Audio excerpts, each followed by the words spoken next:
CGO কমপ্লেক্সে হাজিরা দিতে ঢুকলেন অভিষেক বন্দ্যোপাধ্যায়। পুর নিয়োগ দুর্নীতি মামলার কারণে সোমবার তলবের জন্য ডাক পাঠানো হয়েছিল অভিষেককে।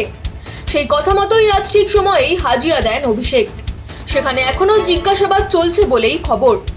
এর আগে এই পুর নিয়োগ মামলায় গ্রেফতার হয় কুন্তল ঘোষ ও শান্তনু বন্দ্যোপাধ্যায়। গ্রেফতার করা হয়েছিল সুজয় কৃষ্ণ ভদ্রকে। তাদের তলব সূত্রে অভিষেক বন্দ্যোপাধ্যায়ের নাম সামনে আসে বারবার। সেই কারণেই আজ জিজ্ঞাসাবাদের মুখোমুখি অভিষেক বন্দ্যোপাধ্যায়।